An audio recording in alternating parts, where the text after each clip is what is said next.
ఇల్లు ఇల్లాలు పిల్లలు సీరియల్ ఈ రోజు ఎపిసోడ్లో సాగర్ ఎగ్జామ్ రాసిన విషయం తన దగ్గర కూడా చెప్పకపోవడంతో వేదవతి నర్మదా మీద అలుగుతుంది.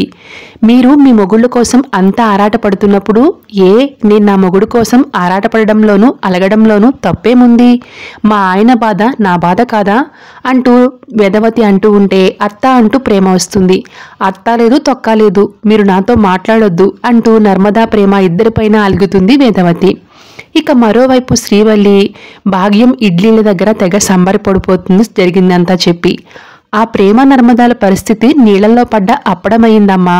మొన్న మీరు మా మావయ్య గారి దగ్గర డబ్బులు కొట్టేయడానికి వేసిన ప్లాన్ని ఆ నర్మదా ప్రేమలు చెడగొట్టారు కాబట్టి ఇప్పుడు మీకు ఇదే కరెక్ట్ టైం. నేను ముందు వెళ్ళి పిచ్ రెడీ చేస్తా, మీరు వచ్చి ఆట మొదలెట్టేయండి అని చెప్పేసి అక్కడి నుంచి వెళ్ళిపోతుంది శ్రీవల్లి. ఓ 10 లక్షలకు తిరగమూత పెట్టేద్దాం పదభాగ్యం అంటూ ఎగురుకుంటూ వెళ్తాడు ఇడ్లీ. ఇక ఇద్దరూ కూడా రామరాజు దగ్గరికి వచ్చి, అన్నయ్య గారండి, అయిన వాళ్ల చేతిలో మోసపోయిన ధర్మరాజులా అలా ఉన్నారు, ఏమైందండి అని అడుగుతుంది భాగ్యం. అబ్బాయి ఏం లేదు అని అంటాడు రామరాజు. ఇంతలో శ్రీవల్లి వచ్చి, ఎప్పుడొచ్చారే, ఫోన్ కూడా చేయకుండా వచ్చేసారేంటే బాబా అని అంటుంది. అస్తమాను ఫోన్ ఏం చేస్తామే, అయినా నువ్వు ఉన్నది ఎక్కడా, దేవుళ్లాంటి రామరాజు గారింట్లో కదా అని బ్యాటింగ్ స్టార్ట్ చేసేస్తుంది భాగ్యం. నర్మదా ప్రేమలు దూరంగా ఉండడం చూసిన భాగ్యం, ఏంటి అక్కడే ఉన్నారు రండి అని పిలుస్తుంది. శ్రీవల్లి సైగ చేయడంతో, అంతా అలా ఉన్నారేంటి, ఎవరి మొహంలోనూ నెత్తురు చుక్క కూడా లేదు, ఏమైందండి వదిన గారు? ఏమ్మా నర్మదా ప్రేమ, మళ్ళీ ఏమైనా గొడవ పెట్టారా ఏంటి అని గుచ్చి అడుగుతుంది భాగ్యం.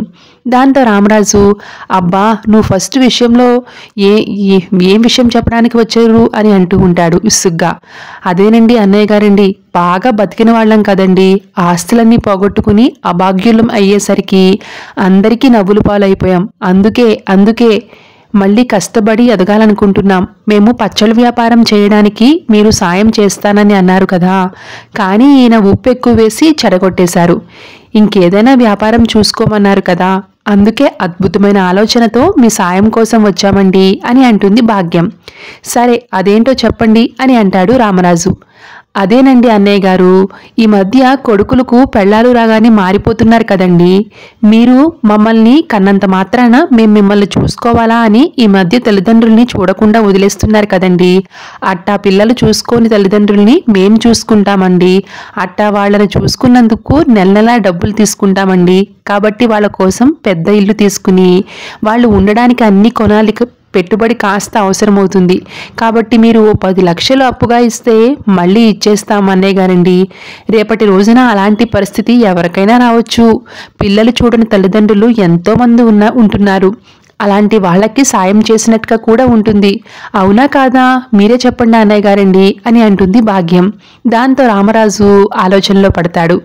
ఇంతలో నర్మదా ప్రేమ కల్పించుకుని, చూడండి, ఎవరో విదేశాలకు వెళ్ళిన వాళ్ళకి తల్లిదండ్రుల్ని చూడడం కుదరకపోవచ్చు, కానీ పేరెంట్స్ని బట్టి కన్నవాళ్ళని బాగానే చూసుకుంటారు.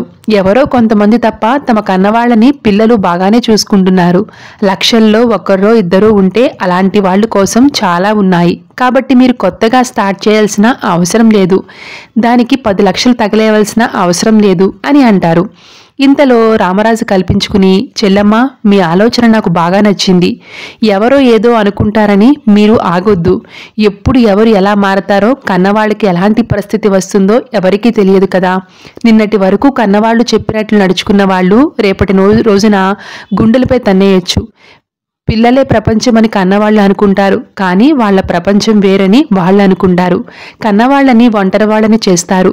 అందుకే పిల్లలు వదిలేసిన కన్నవాళ్ళకి సేవ చేయాలనే మీ ఆలోచన నాకు బాగా నచ్చింది.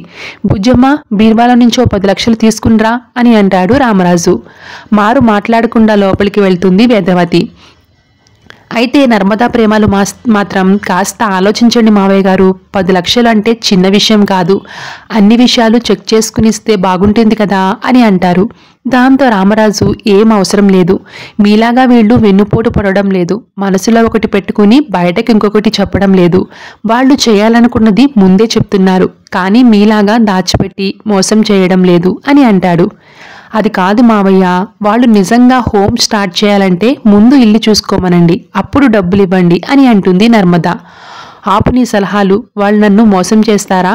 కష్టపడి పైకి వస్తారా అన్నది వాళ్ళిష్టం. కానీ ఒక్క మాట ముందు చెప్పాలనే పద్ధతి నాకు నచ్చింది. ఒకవేళ మోసపోతే 10 లక్షలు మోసపోతా, వాటిని నేను మళ్ళీ సంపాదించుకుంటా. కానీ కన్న కొడుకు వెన్నుపోటు కంటే ఇదేం పెద్ద బాధ కాదు అని అంటాడు రామరాజు. ఇంతలో వేదవతి డబ్బులు తీసుకుని రావడంతో వాటిని భాగ్యం చేతిలో పెట్టి మోసం చేయడానికి క్షణం పట్టదు. కానీ తిరిగి నమ్మకం పొందడానికి జీవితకాలం సరిపోదు. అది అయినా వాళ్ళైనా పరాయి వాళ్ళైనా సరే అంటూ డబ్బుని భాగ్యానికి ఇస్తాడు రామరాజు. మీరు చేసిన సాయంతో ఎదుగుతాం, కానీ మిమ్మల్ని మోసం చేస్తామా అన్నయ్య గారు? వెళ్ళొస్తాం, గుడికి వెళ్ళి మీ పేరు మీద పూజ చేసి పని మొదలు పెడతాం అని వెళ్తారు భాగ్యం ఇడ్లీలు. మొత్తానికి అనుకున్న పని సక్సెస్ఫుల్గా కంప్లీట్ కావడంతో శ్రీవల్లి తెగ సంబరపడిపోతూ ఉంటుంది. ఇక భాగ్యం ఇడ్లీలు అయితే రెట్టింపు ఆనందంతో బిడ్డను మించి తెగ డ్యాన్స్ చేసేస్తూ ఉంటారు. ఇడ్లీ కోసం వెళ్తే ఇడ్లీ బండి ఎదురొచ్చినట్లుందండి అని ఇడ్లీ అంటూ ఉంటే, ఇక భాగ్యం గురి పెడితే పడాల్సిందే అని భాగ్యం కూడా అంటూ ఉంటుంది. ఇంతలో నర్మద రావడం చూసిన భాగ్యం, దీనికి ఇస్తాను చూడు అంటూ నర్మద దగ్గరికి వెళ్ళి, నీకోసమే వెయిటింగ్ చేస్తున్నానమ్మా, బండ్లు ఓడలవుతాయి, ఓడలు బండ్లవుతాయి అనే మాట వినే ఉంటావు కదా, ఇప్పుడు అదే అయ్యింది. నిన్నటి వరకు నీకు ఈ ఇంట్లో తిరిగే లేదు, కానీ ఈరోజు మీ మావయ్య దగ్గర విలువే లేదు. నిన్నటి వరకు నువ్వు మీ మావయ్య దృష్టిలో ఆయన పరువుని కొవ్వొత్తిలో వెలిగించే కోడలివి, కానీ ఈరోజు కొడుకుని తండ్రి నుంచి వేరు చేయాలని చూస్తున్న కోడలివి. మొన్న పచ్చడిలో ఉప్పు కలిపి డబ్బులు ఇవ్వకుండా చేశావు, కానీ ఈరోజు నువ్వు ఎంత అడ్డుపడ్డా కూడా మాకు డబ్బులిచ్చారు. చూడు పిల్లకాకి, నువ్వు తెలుసుకోవాల్సిన విషయం ఏంటంటే, గురి చూసి దెబ్బ కొట్టడం ఈ భాగ్యానికి వెన్నతో పెట్టిన విద్య. ప్రస్తుతం నీ పరిస్థితి తెలుసుకునే టైం చూసి రంగంలోకి దిగాను.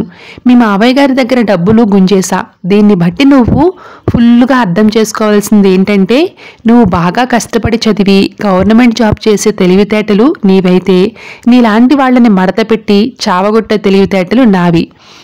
కొమ్ములు ఉన్నాయి కదా అని పొట్టేలు వెళ్ళి కొండను ఢీకొడితే దాని కొమ్ములే విరిగిపోతాయి.